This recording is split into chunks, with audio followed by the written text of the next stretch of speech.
नमस्कार, शाम के 7 बज रहे हैं और आपका पसंदीदा न्यूज बुलेटिन देश प्रदेश लेकर हाजिर हूं मैं दीप्ति शाही सिंह। बुलेटिन में अगले आधे घंटे हम आपको दिखाएंगे देश और प्रदेश की वो तमाम बड़ी और जरूरी खबरें जो आज दिन भर सुर्खियों में रही। बुलेटिन की शुरुआत करते हैं पीएम मोदी के अहमदाबाद दौरे की खबर से, जहां पीएम मोदी ने अहमदाबाद में प्लेन क्रैश साइट का जायजा लिया। देखिए ये रिपोर्ट।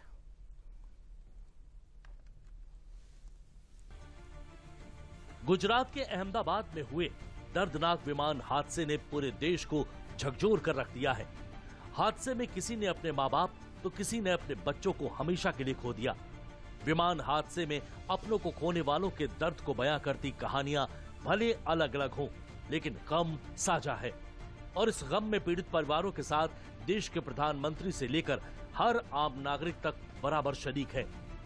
पीएम मोदी शुक्रवार सुबह ही गुजरात के अहमदाबाद पहुंचे, जहां उन्होंने एयर इंडिया विमान के हादसे वाली जगह पहुंचकर हादसों से हुई तबाही का जायजा लिया। इस दौरान पीएम मोदी ने उस हॉस्टल की बिल्डिंग को भी करीब से देखा, जिसमें टकराने के बाद हुए धमाके से एयर इंडिया का बोइंग 787 ड्रीम लाइनर विमान मलबे में तब्दील हो गया था। इस हादसे ने विमान में सवार क्रू मेंबर्स और पायलट समेत 242 लोगों में से 241 लोगों को निगल लिया। खबर लिखे जाने तक अहमदाबाद विमान हादसे में 265 लोगों की मौत की खबर है। विमान में सवार 242 लोगों में से 241 लोगों की मौत हो गई है।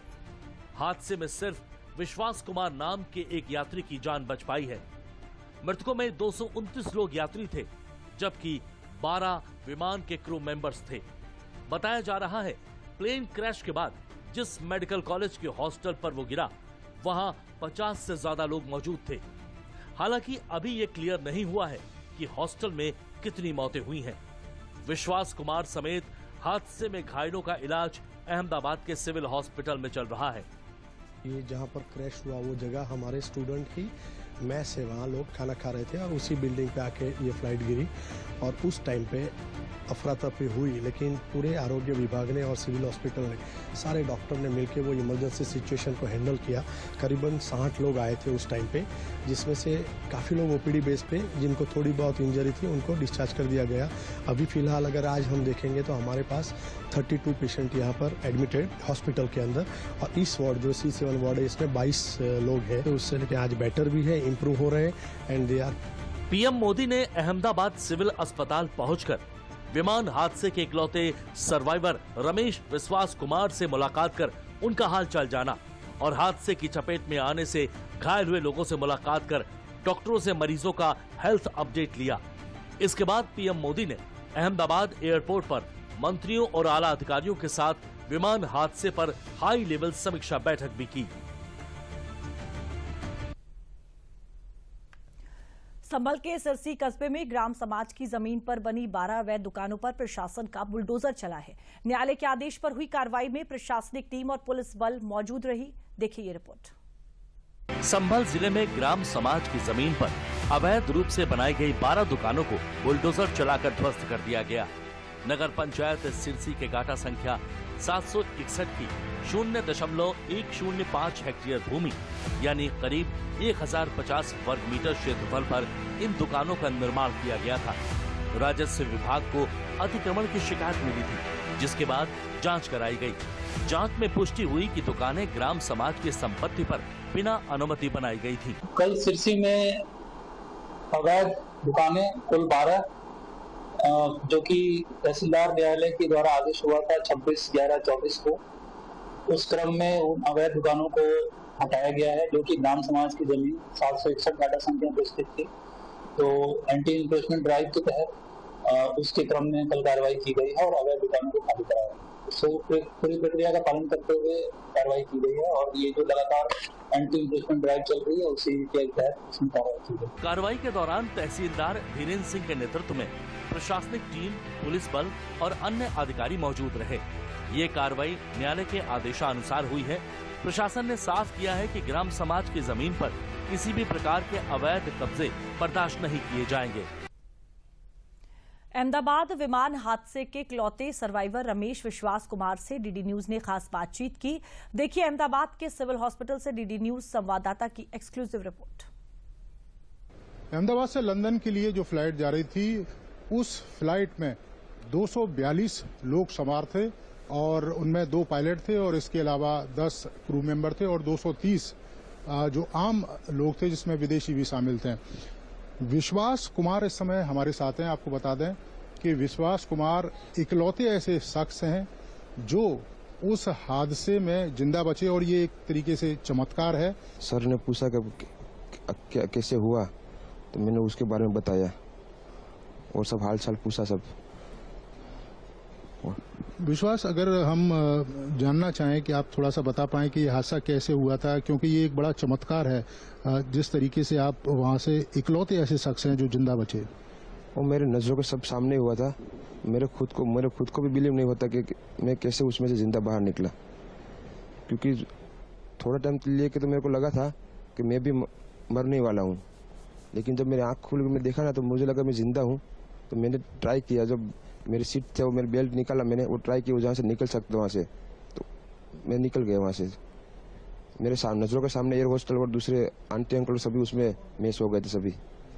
टेक ऑफ के बाद 1 मिनट के अंदर ही जब टेक ऑफ हुआ ना तो सडनली 5-10 सेकंड कैसे लगा जैसे स्टक हो गया वो। बाद में से मेरे को लगा कि कुछ हुआ। बाद में प्लेन में लाइट ऑन हो गई, ग्रीन और व्हाइट। बाद में वो पता नहीं वो प्लेन टेक ऑफ ज्यादा करने के लिए वो रेस तो बोलते हैं क्या, रेस दिया होगा ऐसा कुछ, और सीधा स्पीड में ही घुस गया जहाँ वो क्या था वो। और थोड़ा जब आग लगी ना मेरा लेफ्ट हैंड भी जल गया थोड़ा। फिर एम्बुलेंस मेरे को उठा लेके इधर आया हॉस्पिटल में। हापुड़ में मदरसे के मौलाना पर 14 वर्षीय नाबालिग छात्रा से दुष्कर्म और ब्लैकमेल का आरोप लगा है। पुलिस ने आरोपी को गिरफ्तार कर लिया है। ये रिपोर्ट देखिए। हापुड़ जिले में नाबालिग छात्रा से दुष्कर्म करने का मामला सामने आया है। यहां मदरसे में पढ़ने आई 14 साल की छात्रा से रेप किया गया, जिसका आरोप मदरसे के मौलाना पर लगा है। बताया जा रहा है कि मौलाना ने ब्लैकमेल करते हुए नाबालिग छात्रा के साथ दुष्कर्म किया और किसी को भी बताने पर दुष्कर्म का वीडियो वायरल करने और जान से मारने की धमकी दी। पुलिस ने मुकदमा दर्ज कर आरोपी मौलाना को गिरफ्तार कर लिया है। अब पूरा मामला भी जान लीजिए। घटना हापुड़ के गढ़मुक्तेश्वर कोतवाली थाना क्षेत्र की है, जहां पलवाड़ा गांव का रहने वाला हाफिज वसीम मदरसे में बच्चों को पढ़ाता था। मौलाना हाफिज मदरसे में बने कमरे में ही रहता था। मौलाना नाबालिग छात्रा को पढ़ाई के बहाने कमरे में ले गया और फिर वहां मौलाना ने जबरन उसके साथ कई बार रेप किया। लड़की को डराने धमकाने के लिए मौलाना ने उसके अश्लील वीडियो बना लिए थे। वीडियो वायरल करने की धमकी देकर मौलाना काफी टाइम से छात्रा से दुष्कर्म कर रहा था। मामले का खुलासा तब हुआ जब पीड़ित छात्रा गुमसुम रहने लगी। परिजनों ने कई बार पूछा, लेकिन वो कुछ भी नहीं बताती थी। अपने साथ हो रही घिनौने दुष्कर्म की वारदात के बाद छात्रा ने मदरसा जाना बंद कर दिया। इस बीच मौलाना ने किशोरी का अश्लील वीडियो सोशल मीडिया पर वायरल कर दिया।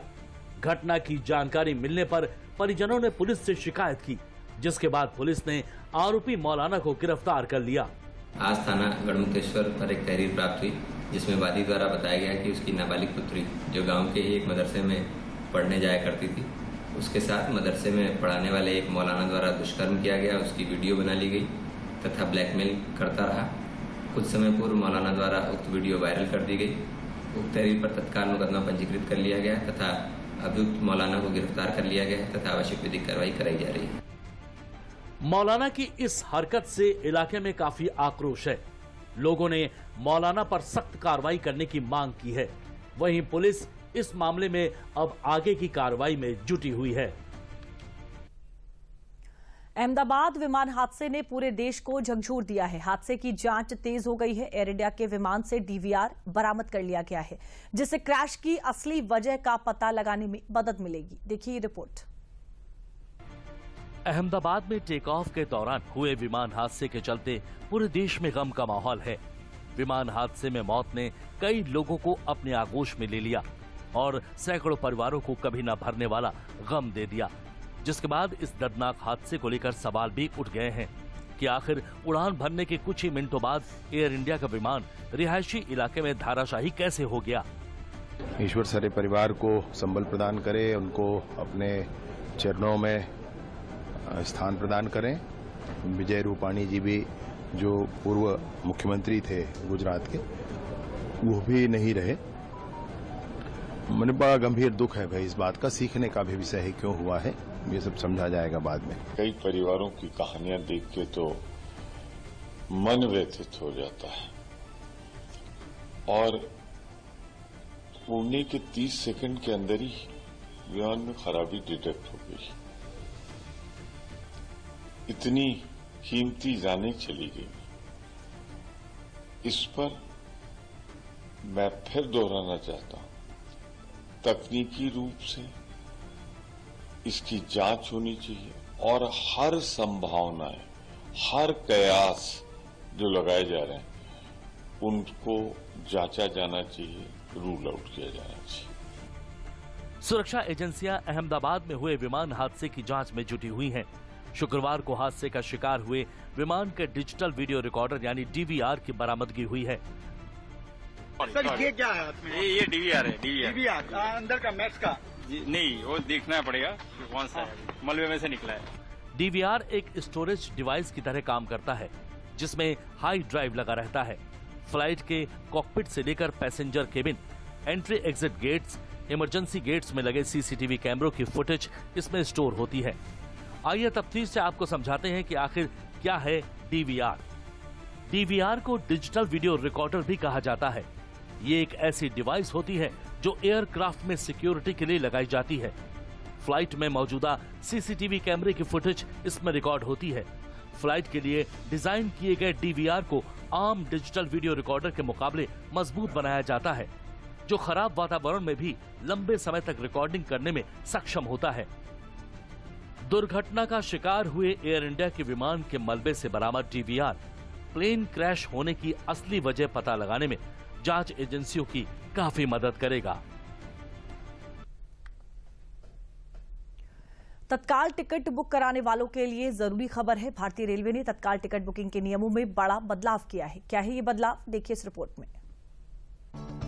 अगर आप ट्रेन का सफर करते हैं और अक्सर तत्काल टिकट बुक करते हैं तो ये खबर आपके लिए बेहद खास है। भारतीय रेलवे ने तत्काल टिकट बुकिंग से जुड़े नियमों में बड़ा बदलाव किया है।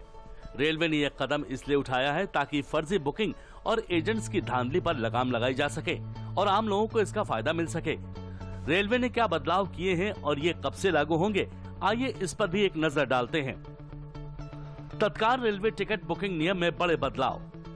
1 जुलाई 2025 से तत्काल टिकट बुक करने के लिए IRCTC अकाउंट का आधार से लिंक होना जरूरी होगा। यानी अब केवल वही लोग तत्काल टिकट बुक करा पाएंगे जिन्होंने IRCTC प्रोफाइल को आधार से लिंक कर रखा हो। इसके अलावा 15 जुलाई से बुकिंग के समय OTP वेरिफिकेशन भी अनिवार्य कर दिया जाएगा। OTP आधार से जुड़े मोबाइल नंबर पर ही आएगा। बिना OTP के टिकट बुकिंग पूरी नहीं हो सकेगी। अब रेल टिकट एजेंट तत्काल बुकिंग शुरू होने से पहले 30 मिनट तक कोई भी टिकट बुक नहीं कर सकेंगे। एजेंट अब AC के लिए 10:30 बजे और स्लीपर के लिए 11:30 बजे ही टिकट बुक कर पाएंगे। एजेंट अब AC के लिए 10:30 बजे और स्लीपर क्लास के लिए 11:30 बजे के बाद ही टिकट बुक कर पाएंगे। रेलवे अधिकारियों का कहना है इन बदलावों का मकसद रेलवे टिकट बुकिंग सिस्टम में पारदर्शिता लाना और आम लोगों को फायदा देना है। रेलवे ने एक नई पहल चालू करी है जिसमें 1 जुलाई 2025 से जो तत्काल के जो बुकिंग के नियम हैं उसमें कुछ परिवर्तन किए गए हैं। उसका प्रमुख उद्देश्य ये है कि जो अधिकृत यात्री हैं वो ही यात्रा कर सकें। रेलवे की टिकट बुकिंग व्यवस्था में नए नियमों के लिए रेल यात्रियों ने PM मोदी और सरकार की जमकर सराहना की है। उनका कहना है कि इससे भ्रष्टाचार पर लगाम लगेगी। अगर आप भी ट्रेन में तत्काल टिकट बुक करते हैं तो तुरंत अपना IRCTC अकाउंट आधार से लिंक कर लें और OTP वेरिफिकेशन प्रोसेस को भी पूरा कर लें, क्योंकि 1 जुलाई के बाद बिना आधार लिंक और 15 जुलाई के बाद OTP वेरिफिकेशन के बिना टिकट बुकिंग मुमकिन नहीं हो सकेगी। 12/06 जिसे विजय रूपाणी लकी नंबर मानते थे, वही तारीख उनकी जिंदगी की आखिरी तारीख बन गई। गुजरात के पूर्व मुख्यमंत्री के निधन से पूरे राजनीतिक जगत और उनके चाहने वालों में शोक की लहर है। देखिए रिपोर्ट। 12/06 ये वही नंबर है जिसे गुजरात के पूर्व सीएम विजय रूपाणी अपना लकी नंबर मानते थे। उनकी गाड़ियों में भी 1206 नंबर ही देखने को मिलता था। अब इसे किस्मत का खेल कहें या इत्तेफाक कि विजय रूपाणी के देहांत की तारीख भी 1206 यानी 12 जून हो गई है। जिस नंबर को विजय रूपाणी अपने लिए लकी मानते थे, उसी नंबर की तारीख उनकी मौत का भी पैगाम लेकर आई थी। विजय रूपाणी के निधन से उनके चाहने वाले स्तब्ध हैं। प्रधानमंत्री मोदी ने सोशल मीडिया प्लेटफॉर्म एक्स पर रूपाणी के निधन पर गहरा शोक जताया है। यही नहीं, पीएम मोदी ने रूपाणी के परिवार से मुलाकात करके उन्हें सांत्वना भी दी है। विजय रूपाणी स्थानीय लोगों में बेहद चहेते थे। गुजरात में उनकी छवि कॉमन मैन की थी। सीएम रहते उन्होंने कई प्रमुख डेवलपमेंट प्रोजेक्ट्स को अंजाम तक पहुंचाने में अपनी अहम भूमिका निभाई थी। नए एयरपोर्ट्स और एम्स के निर्माण में उनका योगदान महत्वपूर्ण था। एक बार विजय रूपाणी के राजनीतिक करियर पर हम सभी नजर डाल लेते हैं। विजय रूपाणी का जन्म 1956 में म्यांमार की राजधानी रंगून अब यंगून में हुआ था। उनके पिता रसिकलाल रूपाणी वहां अनाज व्यापारी थे। विजय के जन्म के कुछ महीने बाद म्यांमार में अस्थिरता के कारण रूपाणी परिवार राजकोट चला गया। विजय रूपाणी 1973 में एबीवीपी में शामिल हुए और 1996 में राजकोट के मेयर चुने गए। 2006 में वे राज्यसभा के सदस्य चुने गए। इसके बाद उन्हें गुजरात बीजेपी का महासचिव नियुक्त किया गया। 2014 के लोकसभा चुनाव में सौराष्ट्र की सभी 8 सीटों पर बीजेपी की जीत में उन्होंने अपनी महत्वपूर्ण भूमिका निभाई। 2014 में नरेंद्र मोदी के पीएम बनने के बाद रूपाणी को आनंदीबेन पटेल सरकार में जल आपूर्ति मंत्री बनाया गया। उसके बाद वे कुछ ही समय में बीजेपी के प्रदेश अध्यक्ष और मुख्यमंत्री बन गए। मुख्यमंत्री पद से इस्तीफा देने के 1 साल बाद बीजेपी ने उन्हें पंजाब भाजपा का प्रभारी नियुक्त किया। 2024 के लोकसभा चुनाव में बीजेपी ने रूपाणी को दिल्ली की 3 सीटों का प्रभार दिया था। विजय रूपाणी के निधन से राजनीति में भी शोक की लहर छाई हुई है। तमाम नेताओं ने उनकी मृत्यु पर शोक जाहिर किया है। योगी सरकार की विकास योजनाओं का असर अब जमीन पर दिखने लगा है। यूपी में रिकॉर्ड समय में 76 सेतु परियोजनाएं पूरी हुई हैं। बेहतर कनेक्टिविटी और उन्नत बुनियादी ढांचे से यूपी की तस्वीर बदल रही है। देखिए रिपोर्ट। सीएम योगी की अगुवाई में यूपी हर सेक्टर में विकास के नए आयाम छू रहा है और यूपी के विकास की रफ्तार को बरकरार रखने के लिए यूपी को बेहतर कनेक्टिविटी वाला प्रदेश बनाने पर भी जोरों से काम चल रहा है। सीएम योगी के विजन के तहत यूपी में जो विकास की बयार बह रही है, उसी का असर है कि प्रदेश में मात्र 1 साल के भीतर 76 सेतु परियोजनाओं का निर्माण उच्च गुणवत्ता के साथ पूरा कर लिया गया है, जो कि अपने आप में एक रिकॉर्ड है। लोक निर्माण विभाग के अंतर्गत उत्तर प्रदेश राज्य सेतु निगम लिमिटेड ने वित्तीय वर्ष 2024-25 में इस उपलब्धि को हासिल किया है। आंकड़ों के अनुसार जिन 76 सेतु परियोजनाओं को रिकॉर्ड समय में पूरा किया गया है, उनमें 43 नदी सेतु, 28 आरओबी और 5 फ्लाईओवर शामिल हैं। वहीं आंकड़ों के अनुसार बीते 8 वर्षों में सीएम योगी की अगुवाई में उत्तर प्रदेश राज्य सेतु निगम लिमिटेड ने कुल 471 सेतु परियोजनाओं का निर्माण पूरा किया है। इसमें 313 नदी सेतु, 143 आरओबी तथा 15 फ्लाईओवर शामिल हैं।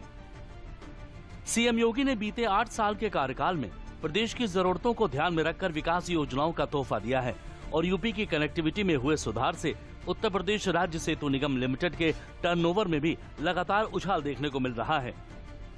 वित्तीय वर्ष 2017-18 में जहां कुल टर्नओवर 1013.74 करोड़ था, वहीं वित्तीय वर्ष 2018-19 में ये बढ़कर 1360.34 करोड़ पहुंच गया, जबकि वित्तीय वर्ष 2019-20 में और वित्तीय वर्ष 2020-21 तथा वित्तीय वर्ष 2021-22 में भी इसमें वृद्धि दर्ज की गई है। इनमें टर्नओवर क्रमशः 1511.18 करोड़, 1936.92 करोड़ तथा 1959.33 करोड़ रहा है। हालांकि वर्ष 2022-23 के टर्नओवर में कुछ कमी आई और वो 1946 करोड़ के स्तर पर रहा। वर्ष 2023-24 में टर्नओवर बढ़कर 2376 करोड़ हो गया, जबकि 2024-25 में ये 2583 करोड़ रुपए हो गया।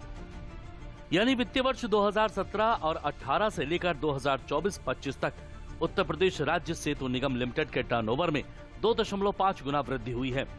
विकास की इस रफ्तार को धार देने के लिए उत्तर प्रदेश राज्य सेतु निगम लिमिटेड ने प्रदेश में जारी विभिन्न सेतु परियोजनाओं के निर्माण और विकास को लेकर एक विस्तृत खाका तैयार किया है, जिसके आधार पर वित्तीय वर्ष 2025-26 में प्रदेश भर में जारी विभिन्न परियोजनाओं को पूरा करने में मदद मिलेगी। और देश प्रदेश में अभी वक्त तो चला है ब्रेक का।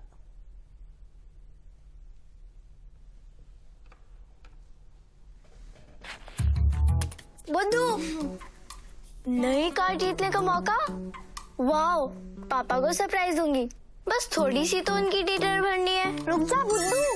व्हाट? ऐसे पॉपअप से सावधान रहो, स्कैमर्स पर्सनल डिटेल्स का गलत यूज कर सकते हैं। तू समझ गई ना, रिलैक्स। पर कार जीत जाते तो पापा होमवर्क नहीं कराते। आरबीआई कहता है स्मार्ट बनो, कूल रहो। आप देख रहे हैं देश प्रदेश। मऊ पुलिस ने गोरखपुर हाईवे पर बड़ी कार्रवाई करते हुए दूध के टैंकर में तस्करी की जा रही अवैध शराब पकड़ ली। 2 आरोपी को गिरफ्तार किया है। करीब 10 लाख की शराब जब्त की है। देखिए ये रिपोर्ट। मऊ पुलिस ने गोरखपुर हाईवे पर बड़ी कार्रवाई करते हुए दूध के टैंकर में अवैध शराब की तस्करी का भंडाफोड़ किया है। पुलिस ने 2 तस्करों को गिरफ्तार कर लिया है।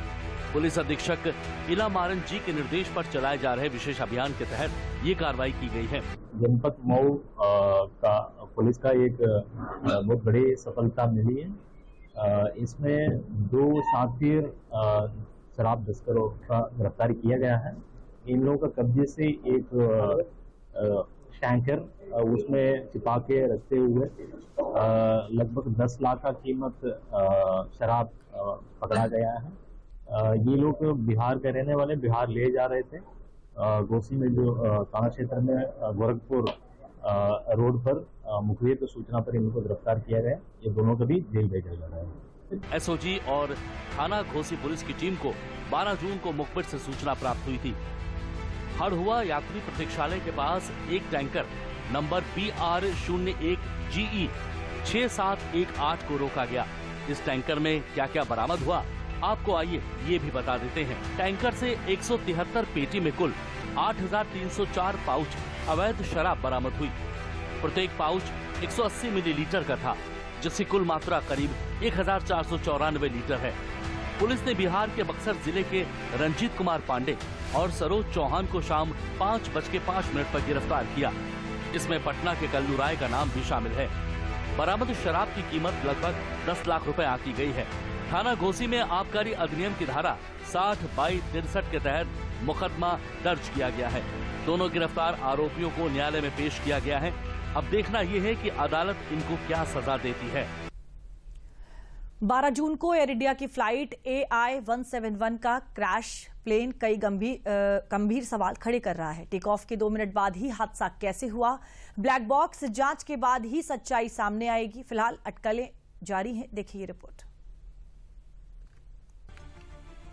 12 जून को एयर इंडिया की फ्लाइट AI-171 उड़ान भरने के महज 2 मिनट बाद क्रैश होने के साथ ही अपने पीछे सवालों का वो सैलाब छोड़ गई है जो हर एक नागरिक के मन में है।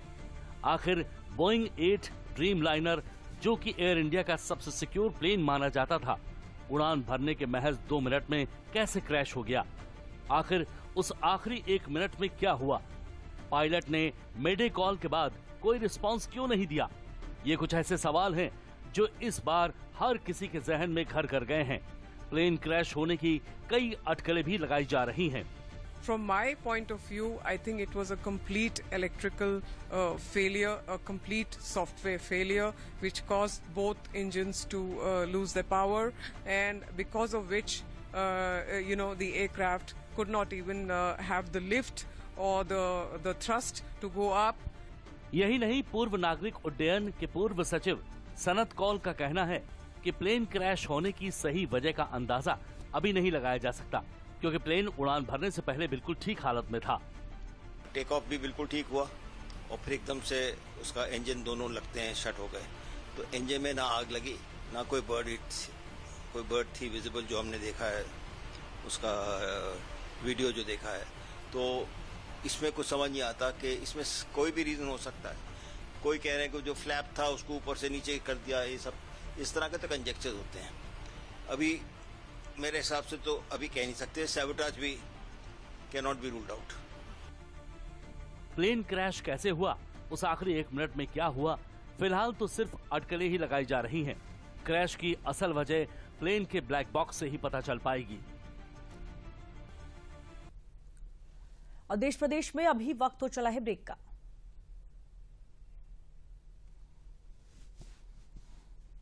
दादा ये कौन सा प्लांट है? टैंजरीन, बहुत मीठा होता है, तोड़ना नहीं है। Free foreign trip, click on the link, अभी करता हूँ। दादी रुको, लिंक में क्लिक मत करना। क्यों? ये SMS स्कैम है, क्लिक करोगे तो आपके बैंक डिटेल्स होंगे चोरी। ओह, थैंक्स गप्पू, बचा लिया। ये ले तेरी समझदारी का फल। RBI कहता है स्मार्ट बनो, कूल रहो। देश प्रदेश में आपका एक बार फिर से स्वागत है। अब बात कर लेते हैं मौसम की। यूपी में भीषण गर्मी से हालात बिगड़ते जा रहे हैं। हीट स्ट्रोक से 48 घंटे में 8 लोगों की मौत हुई है। मौसम और स्वास्थ्य विभाग ने लोगों से सावधानी बरतने की अपील की है। सरकारी अस्पताल अलर्ट मोड पर है। देखिए ये रिपोर्ट। यूपी में भीषण गर्मी का प्रकोप जारी है। तेज गर्मी और गर्म हवाओं के कारण लोगों का हाल बेहाल है। प्रदेश के 13 जिलों में अधिकतम तापमान औसतन 44 डिग्री या उसके ऊपर दर्ज किया गया है। यूपी में पिछले 48 घंटे में हीट स्ट्रोक से 8 लोगों की मौत हो चुकी है। गर्मी की वजह से लखनऊ में स्मारक समिति के 2 कर्मचारी की भी जान चली गई है। वहीं प्रतापगढ़ के चकबंदी लेखपाल के धूप में गिरने से मौत हो गई है। मौसम विभाग और स्वास्थ्य विभाग ने नागरिकों को लू से बचाव के लिए जरूरी सलाह भी दी है। दोपहर 12 बजे से लेकर 4 बजे तक घर से बाहर न निकलें। अगर जरूरी हो तो उचित सावधानी बरतें। हल्के, ढीले और सूती कपड़े ही पहनें। पूरी बाह के कपड़े पहनकर छाता या टोपी का इस्तेमाल करके ही घर से बाहर निकलें। आंखों की सुरक्षा के लिए काले चश्मे पहनें। इसके साथ ही पर्याप्त मात्रा में पानी पिएं। डिहाइड्रेशन से बचें। ठंडे पानी वाले और हाइड्रेटिंग फल खाएं। बुजुर्गों, बच्चों और पहले से बीमार लोग विशेष रूप से सावधान रहें। लू के लक्षण जैसे सिरदर्द, चक्कर, उल्टी, त्वचा में जलन दिखे तो तुरंत डॉक्टर से संपर्क करें। आज हमारे विभाग ने जो पूर्वानुमान जारी किया है उसके अनुसार ये जो हीट वेव लाइक कंडीशन और उसके साथ ही वार्म नाइट की जो कंडीशन है, यानी कि गर्म रात और साथ में ही उष्ण लहर की स्थिति, ये अगले 2 दिन तक बनी रहने की संभावना है दोनों पूर्वी और पश्चिमी उत्तर प्रदेश में। लेकिन ये कंडीशन अभी 2 दिन तक बनी रहेगी, आज और कल। फिर परसों से इससे थोड़ी राहत मिलने की संभावना है। और साथ ही साथ जो पूर्वी उत्तर प्रदेश है और खास करके तराई जो प्रदेश है, वहाँ पे छुटपुट मतलब बारिश का भी संभावना है, जो कि गरज चमक के साथ वर्षा होने का हमारा अनुमान है। तो उसके चलते भी जो तापमान है उसमें गिरावट होगी और राहत मिलेगी। वहीं हीट स्ट्रोक से हो रही लगातार मौतों को देखते हुए राज्य का स्वास्थ्य विभाग अलर्ट मोड पर है। सभी जिलों को दिशा निर्देश जारी कर दिए गए हैं। सरकारी अस्पतालों में गर्मी से प्रभावित मरीजों को लिए विशेष व्यवस्था की गई है और दवाओं के साथ साथ अतिरिक्त डॉक्टरों की तैनाती भी की जा रही है।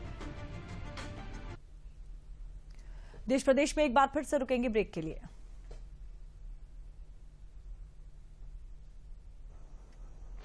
पापा, फीस ज्यादा है। बेटा, याद है बोनस के कुछ पैसे हमने दूसरे खाते में रखे थे? 2 साल से खाते में कोई लेन देन नहीं हुआ है, शायद इनऑपरेटिव हो गया होगा। तो अब बैंक जाके या वीडियो KYC से KYC अपडेट कराओ, खाता होगा एक्टिव, एकदम फ्री। चलो। कहाँ? एडमिशन कराने। आता हुआ एक्टिव। RBI कहता है जानकार बनिए, सतर्क रहिए।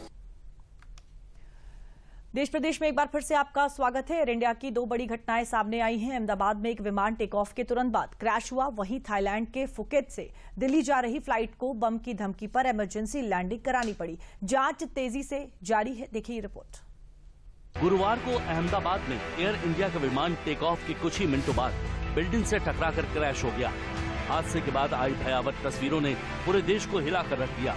वहीं अगले दिन यानी शुक्रवार को थाईलैंड के फुकेत से दिल्ली जा रही एयर इंडिया की फ्लाइट AI 379 को बम की धमकी मिलने के बाद थाईलैंड में इमरजेंसी लैंडिंग करानी पड़ी। क्या था पूरा मामला, आइए जान लेते हैं। रॉयटर्स की रिपोर्ट के मुताबिक एयर इंडिया की फ्लाइट AI 379 फुकेत से नई दिल्ली के लिए रवाना हुई थी। बताया जा रहा है फ्लाइट में 156 यात्री सवार थे, लेकिन फ्लाइट के टेक ऑफ के बाद बम की धमकी मिली। इसके बाद फ्लाइट अंडमान सागर के चारों ओर चक्कर लगाने के बाद लौट गई, जहां थाईलैंड के फुकेट एयरपोर्ट पर फ्लाइट की इमरजेंसी लैंडिंग करवाई गई, जिसके बाद इमरजेंसी प्रोसीजर का पालन करते हुए सभी यात्रियों को विमान से सुरक्षित बाहर निकाला गया। हालांकि विमान की तलाशी के बाद बम की खबर झूठी निकली। फिलहाल फुकेट एयरपोर्ट और वहां सुरक्षा एजेंसियां फ्लाइट में बम की धमकी से जुड़े मामले की पड़ताल में जुट चुकी हैं। तो देश प्रदेश में मेरे साथ फिलहाल के लिए इतना ही। देश और दुनिया की बाकी खबरों के लिए आप देखते रहिए दूरदर्शन उत्तर प्रदेश।